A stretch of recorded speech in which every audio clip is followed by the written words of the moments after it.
Hey, hope everybody's having a good Sunday. I know I am. Uh, Actually, I just ordered dinner, so should have this video wrapped up before it shows up. But one thing I wanted to talk about, it's been a pretty big topic on paranormal boards recently. At least for me, I got a bunch of questions last week. I thought it'd be a good topic to talk about for our next episode. Um, and that is phone applications, like the ghost hunting apps, Ghost Radar, some of the word bank devices, a few of the I think one's called TX1. It's supposed to be like a ghost box sort of thing. Of course, you have the Impossible box, all those sorts of apps. It was a pretty big discussion. Uh, Pretty good debate on whether or not these actually work, if they're useful, if they're legitimate, if they're just for entertainment purposes. And I mean, one of the big things that always bothers me is, there's a lot of things that are practiced in the paranormal investigation field as far as like measuring EMFs and trying to communicate with the paranormal through EMF or um, collecting EVPs in certain ways, things like that. And usually when I take part in these debates online, I tend to stay away from saying whether or not they're detecting ghosts or spirits or anything paranormal that way. I mean, especially on this particular conversation, I wanted to primarily stick to the the technical aspects of the conversation, the things that are factual, not speculative. I can't talk today. Um, but I mean, on the subject of EMF, we can argue all day long whether or not detecting electric. Hey, Eric, how's it going? Whether or not we can detect spirits through electromagnetic frequencies. Now, it's up for that's speculative. That's up for debate on whether or not detecting EMF is actually useful for hunting ghosts or not. But the part and that's its own separate argument away from what I'm about to talk about.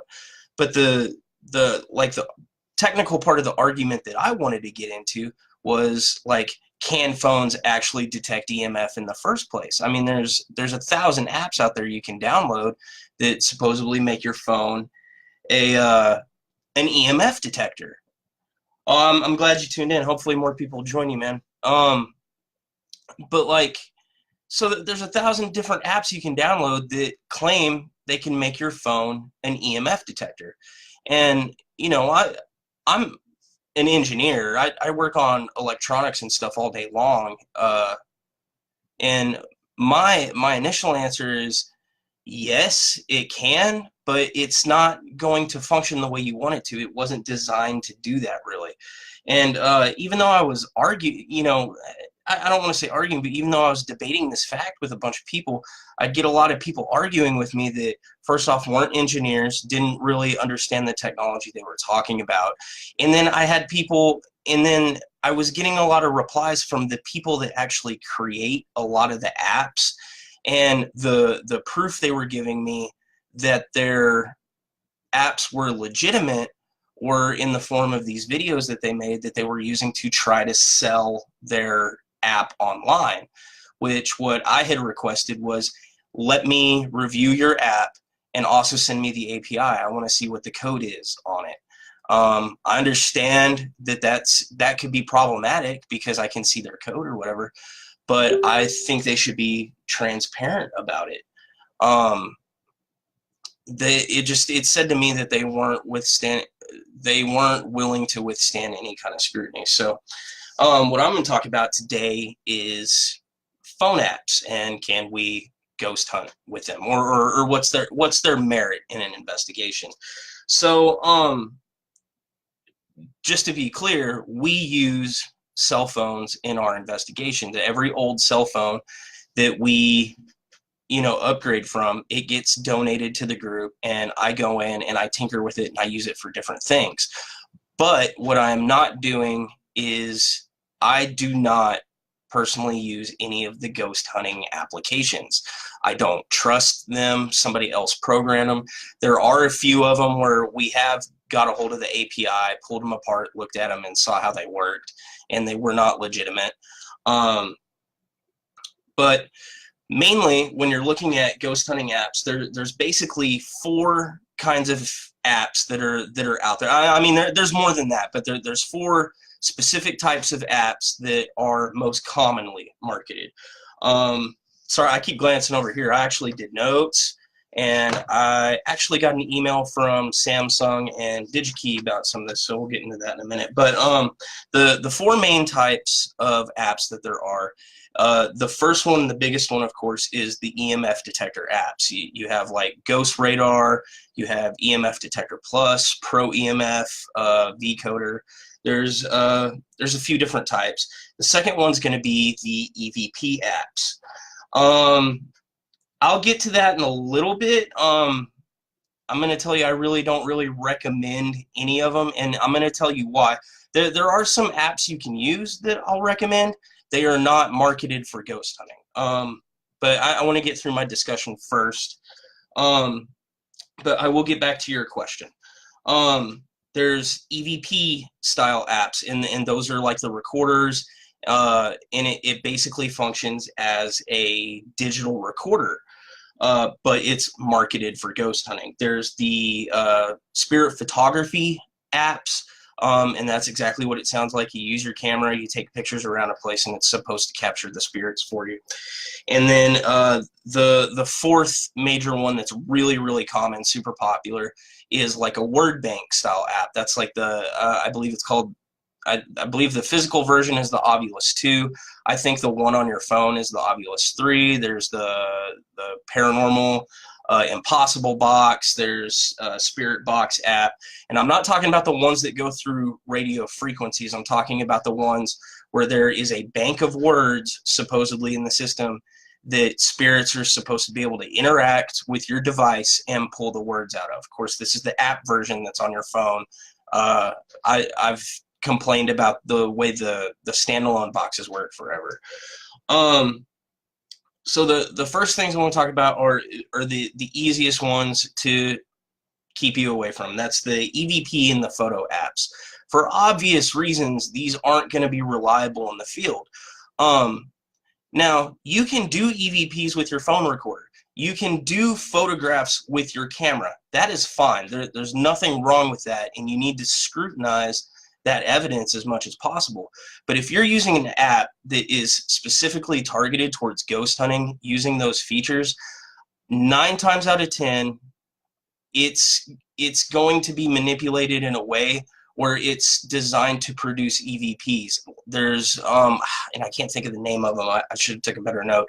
There are some EVP ones we tested last year, and one of them specifically had algorithms in the back where it would put words into the recording you did. It would automatically overlay them in there. It was producing a fake result. That's not good.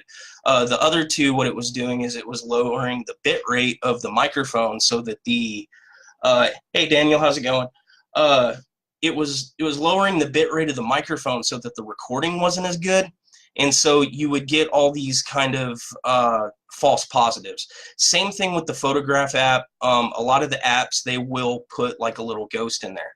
So if you're going to use your phone for EVP and photography, just use the standard dictaphone app that comes with the phone. It just normal recording. It works. Just, you don't need an app for that. All you need is a recorder. I mean, I don't even like using my phone for that. I rather use a digital recorder, an analog recorder anyway. But, you know, if all you have is your phone, that's fine. But just use the regular app for that. Same thing with the photographs. There's a lot of apps out there that say it'll make your phone take pictures on the IR spectrum or the infrared spectrum. All those are pretty much false if it's using the camera's phone. Hey, Jennifer. If if it's using the camera's phone, it's all standard spectrum pictures. And they're all at the quality that it says. The only way to get around that is if you get like a Seek thermal camera that attaches to it, which we use this, and it's the actual thermal camera, but it's using different hardware to take those pictures. That's not the same as getting an app that says it's making your camera do something that it can't do. There is a filter on that lens that's not going to allow it to do anything other than take normal HD pictures. So knock yourself out with that, but just use the standard apps for those. Now, the huge one, the EMF detector apps, and some of them are rolled up into other ghost box sort of apps. Some of them are standalone. I hate these.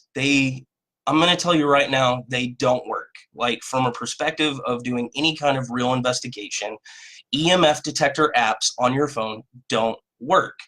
I already knew why. I've taken enough cell phones apart, I've modified them, I've fixed them, I've done it for years. I know what the hardware is in there. I also know what kind of hardware goes into an actual EMF detector, and it's not inside the phone. Even if you don't believe me on that, a phone is not designed to be an EMF detector, so why would it be any better at it than an EMF detector? I mean, you wouldn't use a hammer to take a screw out of the wall. You would use a screwdriver. And you wouldn't use a screwdriver to hammer a nail into the wall. They can both do it, but one's going to be more efficient than the other.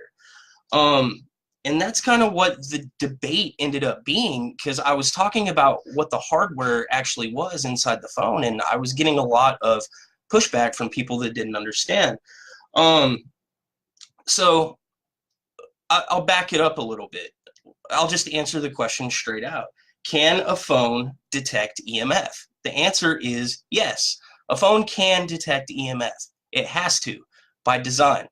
The thing is to actually get a cellular signal and to connect to Wi-Fi, has to be able to detect a certain range of EMF, be able to piggyback on it, use radio waves to actually send a signal back and forth. Is there a place, Kathy wants to know, is there a place I can recommend to buy a decent one? If you're talking about an EMF detector, I mean, all the equipment I use, I either build myself, or if you're talking about off-the-shelf stuff, you can get it on Amazon. Honestly, if you want a really good EMF detector, it's not marketed towards ghost hunting, but I like the Murtec brand.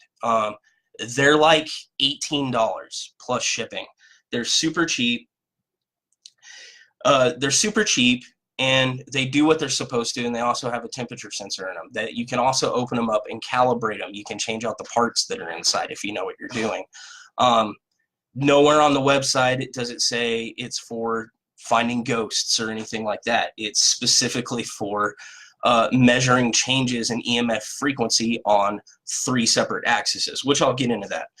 But back to the phone, can the phone do it? I'll get to what you're talking about in a minute, Daniel, about you recording EVPs. But can the phone do it? Yes, the phone can do it, because by design it has to carry out its phone function. But I was getting pushback on like how it won't do it efficiently enough to do what the app is saying it will do. Nobody would believe me. I contacted Samsung so they could write me this wonderful email back, which I will read and then we'll discuss what's in it. So basically what I asked him is, I'm paraphrasing the question. It was a big, long email I sent him. But the question was, can ghost hunting apps really detect EMF as basically efficiently as a EMF detector does? Can they do what they claim? Mobile phones are by definition devices that can detect EMF, which is electromagnetic fields. Since their ability to communicate depends on radio frequency fluctuations, apps on a smartphone can, at least in a trivial sense, detect EMF and alter it when they send a signal. Unfortunately, mobile phones are designed to detect only a specific frequency from about 800 to 2.2 gigahertz, which are the frequencies of 2G and 4G cellular phone systems. It seems unlikely that software can turn them into devices that can detect general fluctuations in EMF. Some ghost hunting apps claim to use the I'm going to say this wrong, magnetometer. I always call it magnometer when I'm actually dealing with it. Magnetometer to detect EMF. Standalone EMF detectors are calibrated units of milligauss, which is a measurement of magnetic field strength. This suggests that the sort of EMF sought are low-frequency changes in magnetic fields. That is true. So perhaps this is more likely to work, is just what the magnometers can do. However, there are many sources of interference that alter the background magnetic fields of Earth. As anyone who walks around a built-up area while using the Compass app on their phone will know, large steel frame buildings, cars, iron lampposts all cause major field changes that overwhelm the background field. Okay, so that was from Samsung. They're basically saying there is a magnometer inside the phone. It can detect electromagnetic frequencies. That's what the apps are claiming to use inside the phone. I've seen a bunch that claim to use the accelerometer, which is actually what, hey Susan, how are you doing? They claim to use the accelerometer and the digitizer, which is what detects static in your between your hand and the screen to select things on a smartphone. Those are not strong enough to detect EMF. So a lot of the apps now are saying they're using the magnometer to do it, which is actually one of the pieces that's inside a standalone EMF detector.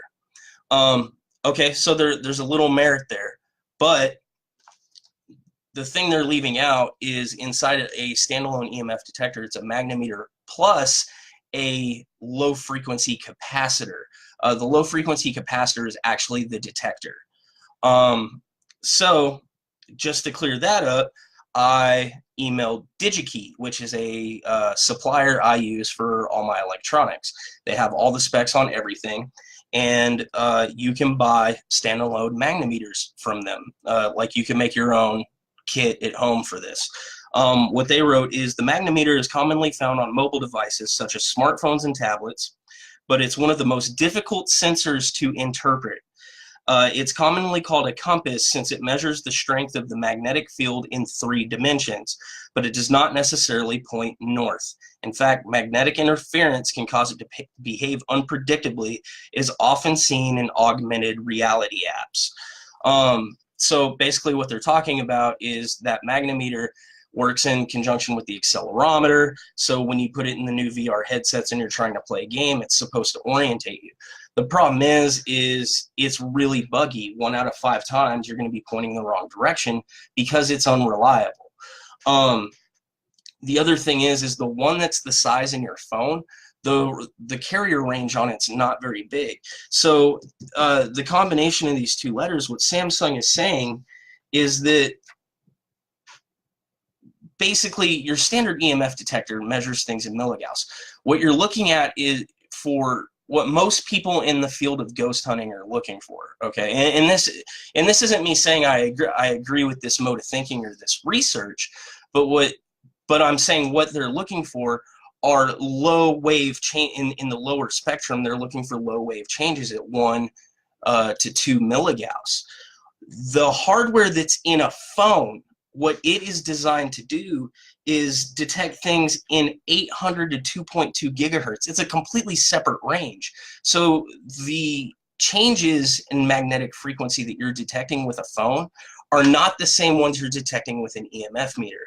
So you're comparing apples to oranges. They're already 2 completely different tools, which already validates the argument that I had in the first place. But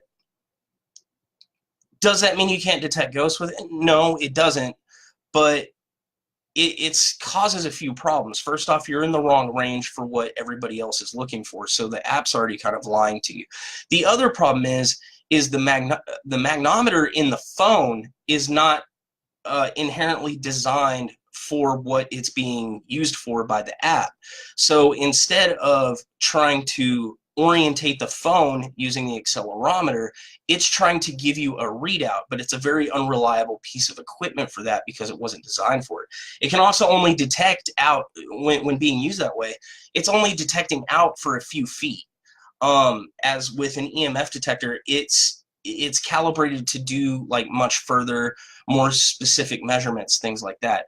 So really, it's not that it can't do EMF, it's that you're trying to pull a screw out of a board with a hammer instead of using a screwdriver, and vice versa. So that's my big gripe about the EMF thing. I've griped endlessly about the word bank apps. I don't, whether it's in a phone or it's in a standalone device, I don't believe in word bank apps. It's just a device that holds, no problem, Daniel, I got more coming. The word bank apps, they all have a set dictionary in them, and supposedly by manipulating the EMF field around the device, it can make certain words come out. And then you're supposed to fill in the gaps. I have so many problems with that logic in paranormal investigation. It's ridiculous, but let's get to the technical side of it. What is in the phone that is allowing it to pull these words out, right? So we just talked about the magnometer at length, and can it actually work? Okay, so let's say I'm using my phone. We've already talked about it's basically only got a field, a 3-axis field to about here that could be manipulated. So if there's a spirit or something that's actually going to do something with it, you know, for better or worse, you're going to have to be right up in its face. Okay, all right, fine. I can buy that. That's not even part of the argument. We're talking technical specs here. But most people are talking to spirits that they think have been dead for a while. So they probably don't know how to use the cell phone in the first place anyway, much less how do they know how to manipulate the EMF field to pull the specific word that they want out of here.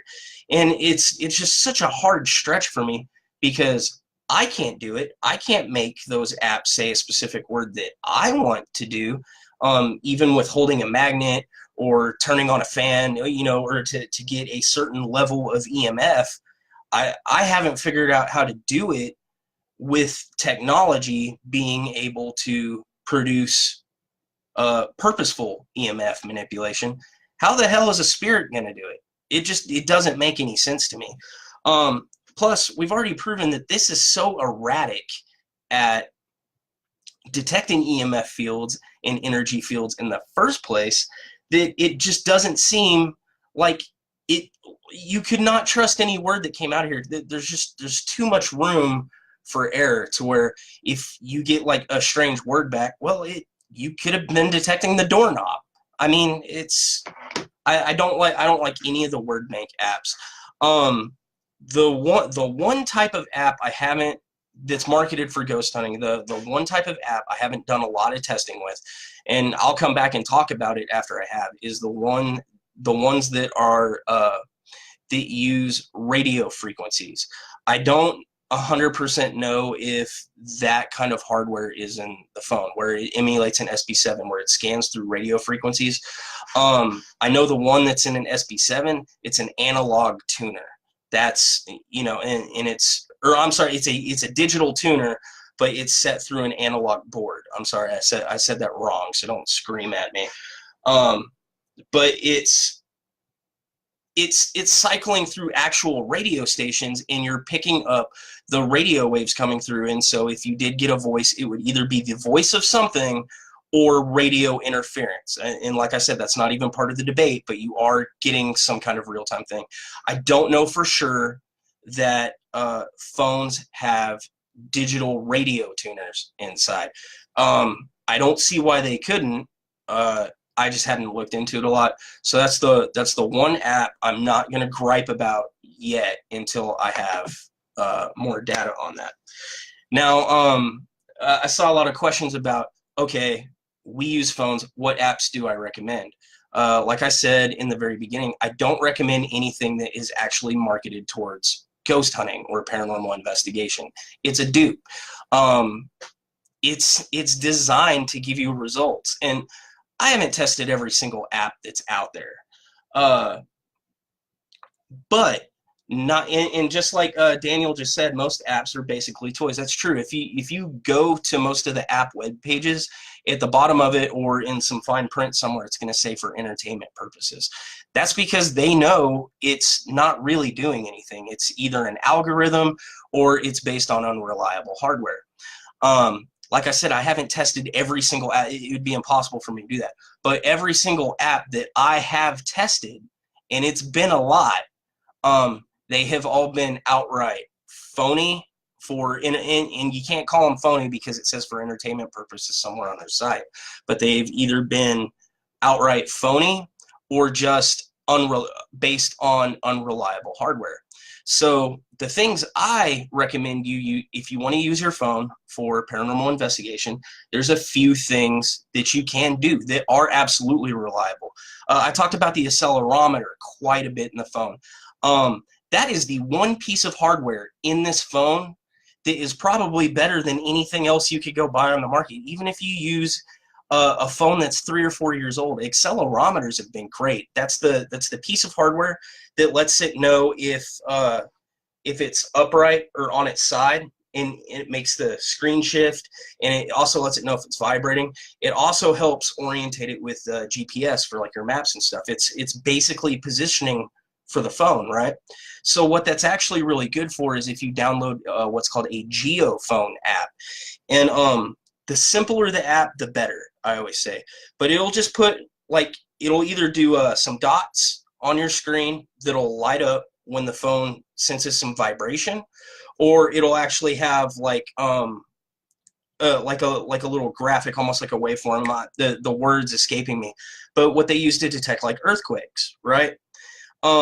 Set that on a table, you know, see if you can get responses, see if you can get a spirit or something to tap on it, and it will either light up or vibrate accordingly.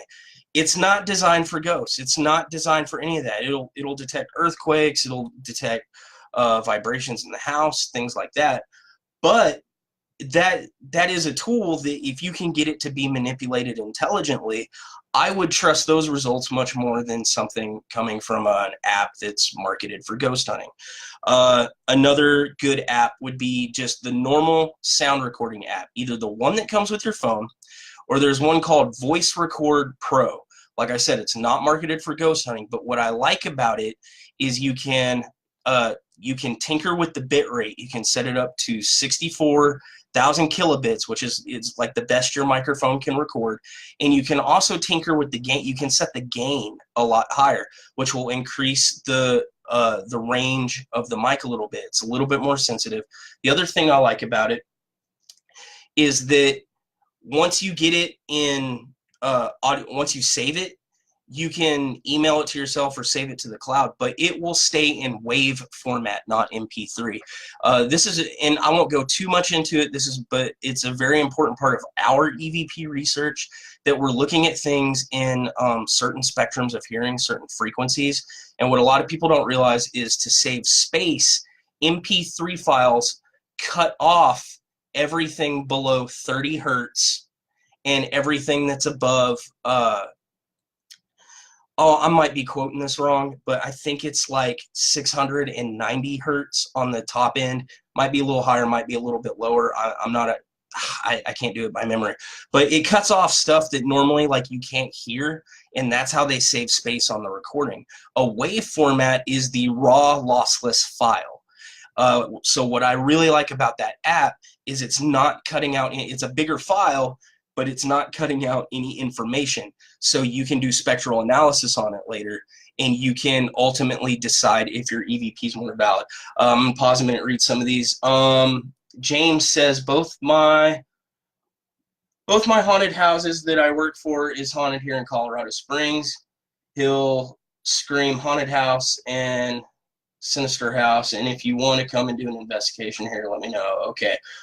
We don't get up to Colorado very much. If it's in the budget, I'd definitely come up there and check it out with you. Trish says, hello. Hey, how's it going? James also says you can use the old TVs. They get good sounds from ghosts. Oh, that's, yeah, you're talking about using white noise for EVPs. That is actually a older school method of thought that comes from Constance Radave, who's basically the father of the EVP. He made a lot of mistakes, and he did a lot of really good things. Yes, white noise from the TV produces really good static. I do not like white noise generators for my EVPs, and the simple fact is because of pareidolia. When you're doing EVP research, your brain tries to fill in spots of silence because it doesn't like it. If you have too much white noise, you'll actually hear things in that white noise that aren't actually there. But the school of thought is that white noise generates energy for entities to make noises and talk, which I kind of get, and that makes sense. But there's ways to produce energy for them to communicate now where you don't have to create that extra sound. An EVP that I get that is buried in total silence in a certain frequency is 1,000 times more credible than an EVP that two people think they hear in the middle of a whole bunch of white noise. A lot of people also think that like using an old tube TV like you're talking about and get the static, sometimes they can see faces and stuff. But again, that's just a visual form of pareidolia. And I'm not arguing whether or not it's valid. Yes, spirits could be doing that. That could be an actual paranormal event.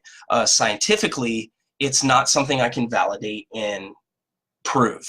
So pareidolia is one of those things that you have to get it out of the equation.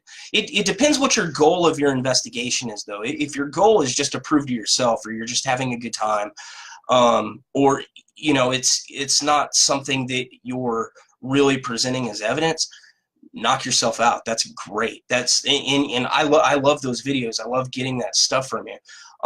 The goal of my group is to do scientific research, and there's a lot of our studies that we're submitting to scientific journals and things like that. So we have to use much stiffer controls than what other groups are holding themselves to, and that's why I don't like white noise generators. That's one of the reasons actually we'll jack around with an SB7 like late in the investigation, but we never really present SB7 hits as credible proof, because I know how to trick an SB7. You can broadcast over multiple frequencies and you can get full sentences out of those chops. A lot of like truckers and like ham radio users, hobbyists, things like that, when they're transmitting, they're actually doing burst transmission over multiple signals to try to get that range. And so even though the SB7, it's doing a sweep, and you're hitting multiple stations real fast like that, I believe it's 0.2 of a second is how fast it cycles, you can still get a full sentence over a 4-band sweep from somebody talking over a radio. So it's not something that's scientifically reliable. The only way I would call it, just as evidence, not proof, obviously, but the only way I would call it credible is it would have to be intelligently responsive, where it would have to be giving you specific answers that you could verify. Too much pareidolia, yeah. Just like all white noise, yeah. Okay, that's what I was talking about. I'm Native American. I help people get the ghosts out of their homes as well. That's we appreciate that. That's really awesome of you. Of course, that's not the goal of my group. We do scientific analysis of everything, and when people need like removals or anything like that, it jumps over into that spiritual realm, and we usually hand it off to somebody that the client would be comfortable with in accordance with their religion, or a religion that they're comfortable with, things like that. Is that why we hear music? I'm not really understanding your question. If we're talking about pareidolia, like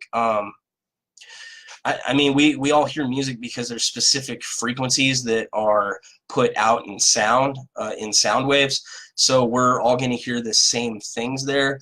But in pareidolia, it would be uncomfortable silences, or things that are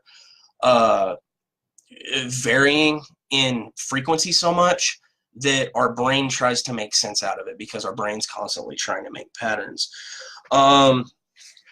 So back to the app. So I talked about the Geophone app. I talked about the Voice Recorder Pro app is real good because it's adjustable.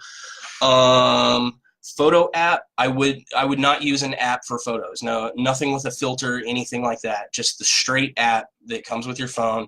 Just take pictures.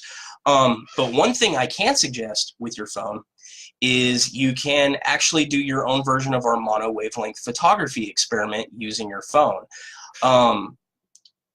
If you're not familiar with our group or any of my talks previously, what mono wavelength photography does is it basically disproves orbs 99.9% of the time until you get like a really crazy result.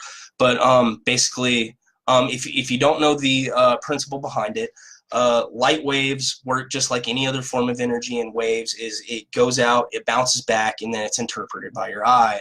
Any color of light in the spectrum that's not absorbed by the material is bounced back to your eye, and that's what makes things a certain color. A lot of groups will take pictures of dust, particles in the air, solid things that are floating around, and claim, oh, this is an energy orb. It was making its own light, blah, blah, blah, blah, blah, blah, blah. Well, that's really hard to debunk in a regular, like if the room's dark and you take a picture with a flash, because it just comes back as a white ball, and that's because it's reflecting your white flashback. So one of the ways to very, very, very quickly debunk orbs, yeah, orbs are mostly dust. And after you do this experiment at home, you'll see that it'll probably be a few years before you get anything again that you think is a legitimate orb. But if you take a piece of clear Scotch tape and just put, not over the lens, but over the flash that you're using, and then color it with a red permanent marker, then put one more piece of clear Scotch tape, and it has to be the crystal clear kind, not the not the foggy type. It has to be completely see-through. Put another clear piece over and do red again. So you got 2 layers of red that filters that. Kill all light sources in a room. Turn off all the lights. Put blankets over the windows if you can. You want the only light source in the room to be your flash. And this is very, very important. Then take pictures with the flash. When you're looking at that picture later, the whole picture is going to be, everything's going to appear red because it's the only light source. It's the only available color to be bounced back. The orbs that you see in the room, if you capture orbs, they're going to be red. What that means is there's something floating in the air that's reflecting that red light back to your camera. So it means there's something solid in there. 9 times out of 10, it's dust. Sometimes it's dirt. Sometimes it's pollen if you're outside. By the way, it's not a very scientifically valid experiment outside because there's light contamination. You have to be able to control your light source for it. Hey, Hillary, how's it going? But if you start seeing a bunch of red orbs, you know that it's something solid in the air reflecting light back to your camera. And that's how you can take valid. Now, if you get something back that's blue, white, yellow, green, if red's the only available light source, you should not be getting those colors back, and you might actually be taking a picture of energy. Now, if there's a red energy field that you would be, with the method I just described, if there was a red energy field in the room, you obviously would not capture that. When we do the experiment to its full extent, we actually use 3 filters. We use a blue filter. We do a round with a blue filter, a round with a yellow filter, and a round with a red filter. Those are the main points in the visual spectrum, which I'm getting a little off topic on my particular talking point for this video. But you do that, and then you compare the photos across the 3 and see if you get opposite colors from the filters you were using. And that would be a way to prove that an orb is creating its own light source. And like Daniel said, most orbs are dust, he thinks. Out of 1,000, the first 1,000 pictures we took, everything came back the color it was supposed to come back. We thought we had it completely debunked. All orbs were dust. We were actually kind of cocky about it. And then the next year we were still doing the experiment, and we actually did get a plume back. It was using the red filter, which is it's the 440 nanometer filter, and it dips almost in and out of the infrared spectrum, and we actually got a blue-green halo back in an area where we got a lot of activity on that investigation. So there is some merit to some things maybe being orbs, but 1 out of a million pictures is not proof. It's barely evidence. Using the scientific method, you want repeatable results. Let me read some of these. I've recorded hundreds of times. I know orbs from dust. What about the orbs that are softball size, basically dancing in front of you, nothing moving but the orb? Okay, if you're seeing it with your naked eye, that is different than taking a picture of it and trying to tell me something. There is no picture that anybody else can take that I can validate. I wasn't there. I didn't see it myself, and I didn't record it with my own equipment. And ultimately, I don't know what the control on your experiment was. However, the size of dust, or I'm just going to talk about the tech. I'm not saying you didn't capture anything, so don't take it that way. I'm just talking about all the technical aspects of orb photography. Orbs can vary in size when you take a picture and it just be a dust plume. It depends on the angle of the camera. A very slight degree in angle of the flash that you are using can change the size of it. The distance of the dust to you. Now, remember, you're talking about a microscopic particle floating around the air. You're not going to be able to see it with your naked eye. I got to sneeze. Hold on.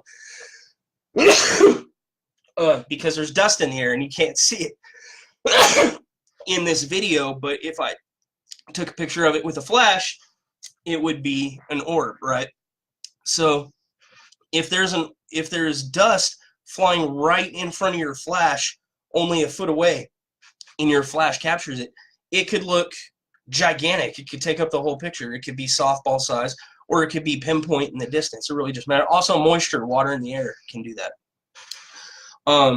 So that's usually my first train of thought, especially if it's like your classic white orb. And yes, even if it's streaked a little bit, dust moves. Depending on the shutter speed of your camera, you can end up with streaks and stuff like that. That's why I highly recommend using a flash filter like I was talking about, because at least if the orb is the same color, and that's not even to say that capturing a physical particle in the air couldn't necessarily be paranormal either. But what it is proving that there's something was physically there rather than being a energy ball that because that's what the debate is, that somebody took a picture of energy in the air as opposed to reflecting light back at the camera. So that proves it beyond a shadow of a doubt what that is. Bless me, thank you. Laying on the bed, not moving at all. Movement really won't have any effect on it because, especially indoors, if there's air, just being in an environment, you're changing the environment. It changes the EMFs in the room because you're making them bounce around differently. Just by interacting with your environment, you're contaminating it. It's actually counterintuitive to be present on a paranormal investigation. But dust is always flying around. There are always particles in the air. I live in Texas. That's why I'm sneezing. The pollen count right now is insane, and you can't see any of it. And I'm not really, I know my head's bobbling around a lot because I'm real close to the camera. I'm not moving around a lot at all, but the dust is still moving in here. The air conditioner moves it around. So it doesn't really matter too much how stationary you are. It matters how stationary the air currents are. And there's no such thing as a totally stationary air current. A lot of people will say, oh, there were no drafts in the room. There's no way that door could have closed, anything like that. And that's a really backwards way of thinking. That there's all air. If it was airtight, you would suffocate after a while. So that's not a thing. I would actually love it if you sent me a few videos. I won't make a decision on it, but I will look at them and I will give you an objective opinion on it that you can take however you want. Because my group's goal is always to be 100% objective. We don't tell you something is confirmed paranormal or not paranormal. We tell you what the possibilities are. You can narrow it down yourself. yourself. I have a picture that I took at the haunted house that I work for. It's a host. It's a boy, kid in the picture, full body too. I love full body apparition pictures, especially if they're not fake. I'd be interested to know if you took it with an app, or if you just took it with a regular phone, or if you used the regular phone application that's on the phone, shutter speed, all that sort of thing. How do I send them to you? You can actually message me through our page that you're watching this on Facebook. You should be able to send it as an attachment. You can upload it to YouTube and give me the link, or you can go to my contacts page. You can just email it to me, which would be ntparanormal@gmail.com. Just after the video, just message me and we can figure it out. Let's see. He was sitting on a chair. I can send it to you. See, yeah, I would definitely like to see it. Actually, if it's a still shot, I think you can actually post it up in the comments here. I'd be happy to look at it right here. I'd also like a high-resolution version of it, because I can run it through some spectral analysis, things like that, and verify that it hasn't been tampered with, which is also really fun. Take with the phone, no shutter feed. Well, that's good. Of course, like I was saying, I wasn't there. I can't verify, there's no way I can do that, but I can verify that the image hasn't been tampered with, things like that. But I love full body apparition ones, especially the ones that haven't been taken with, and I said fake earlier. What I actually meant to say was full body apparition, or even partial apparition pictures that were taken not using some kind of app or device, or haven't been run through Photoshop yet. I especially like the ones that were taken with a film camera, which hardly anybody does anymore because it's so expensive. But anytime I can get a negative with an anomaly on it, that is amazingly credible these days. There are things that can explain full body apparitions, though. First and foremost being pareidolia. The very first full body apparition picture I took, I can actually go back and say there is a good chance. I don't believe it is, but I'm willing to say that it's on the list. There's a good chance that that photograph is pareidolia. It could be the combination of stains on two different walls, making the illusion of a 3D image of a person standing there looking at me. And it is a very clear picture. I mean, everybody I sent it to when I first got it said, "Oh, you're screwing with us." I mean, everybody that knew me assumed that I had photoshopped it, and I didn't. I eventually convinced them, no, this is a real photo, but it doesn't necessarily mean it's 100% paranormal. I really wish I could get back into that location, go back to that same position, snap that picture again with that same camera, see if I got the same result.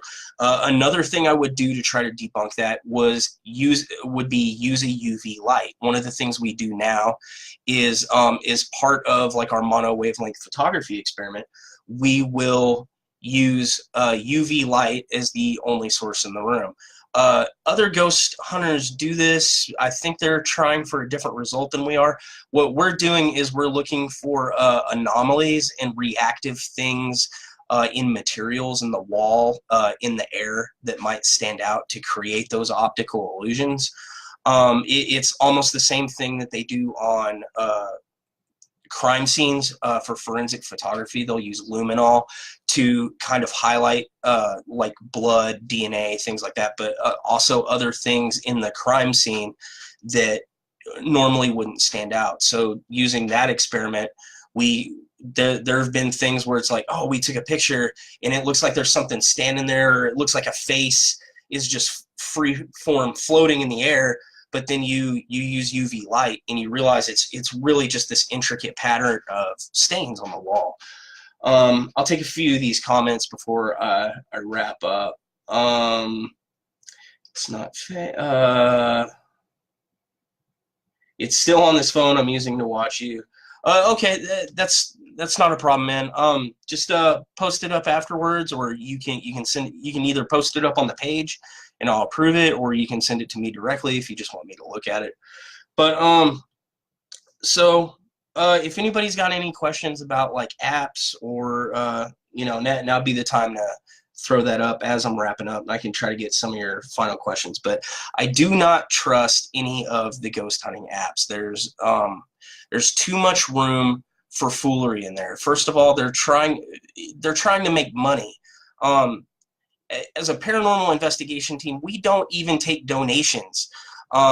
We stopped doing that a long time ago when we encountered another paranormal team where one of their members was charging for donations to get rid of the spirit that they found in their house. I mean, it was a total scam.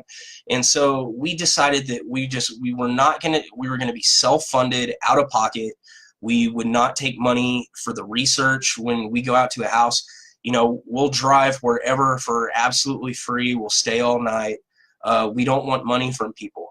And that's on top of all the equipment expenses we have, all the fees that are associated with the travel, things like that. So there's people out there that are writing these apps trying to make a buck, and they haven't even left the house, and they have no credible research behind what they're claiming their app does. And they want to charge you $1.99, $3.99 for it. I don't trust that at all. It's not that I don't trust that your phone can do some amazing things. I mean, this is a personal computer in your pocket. 2018 is an amazing time for technology to live in, and it's only getting better with like virtual reality and all that. So this can do some great things, but the thing is unless you're a programmer and you can open up that app and verify for yourself that they're not screwing you over, you probably shouldn't be using that as far as what it claims it can do. So the only apps I recommend are the geophones. Oh, it's an app, but it's also a piece of hardware. The other one I would absolutely recommend.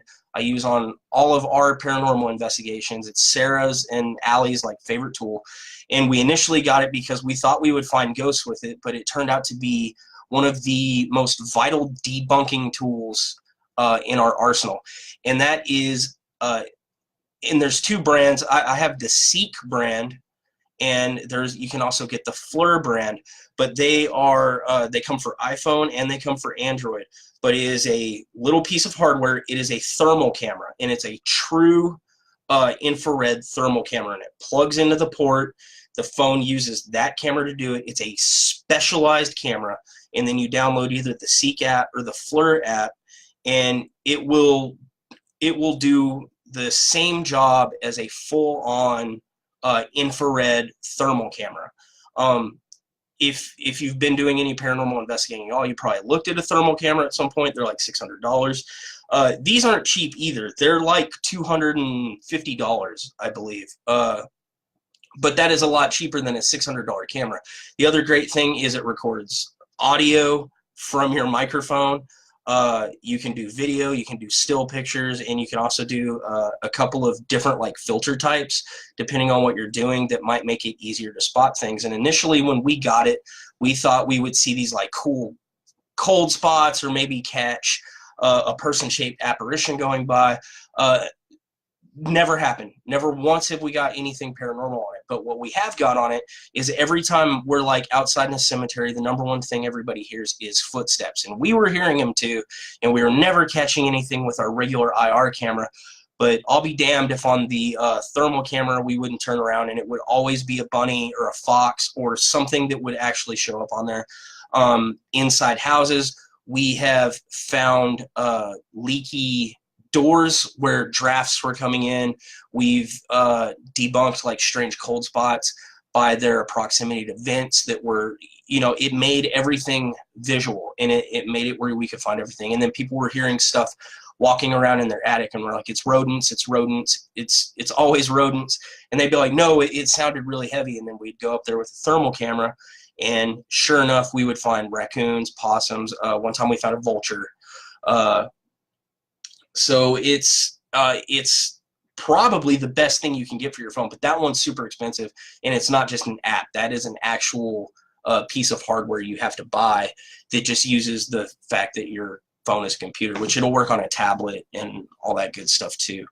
So Voice Record Pro, or just the regular voice recorder on your phone, Geophone, Seek Thermal app, camera, of course the video camera, use it as a regular video camera, don't try to do anything crazy.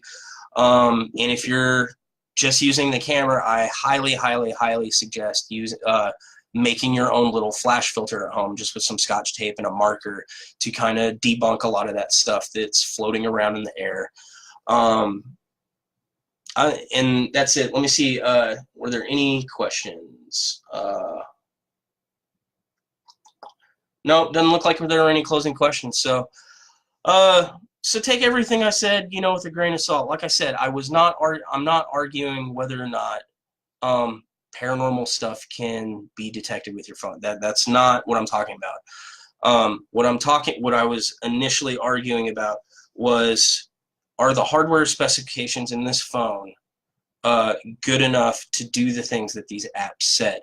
Ultimately, the answer is no. It can do some of the things. Can it detect EMF?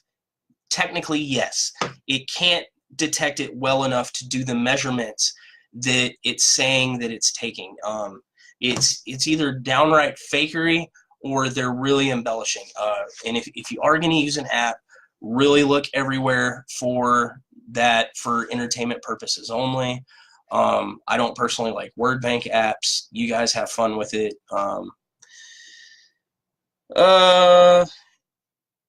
And that's about it. Read you guys the email from Samsung and DigiKey. So if you don't believe me about the specs, hopefully you guys believe them about it. But that's all I got for today's session. So everybody have a good Sunday. I'm going to go eat my pizza.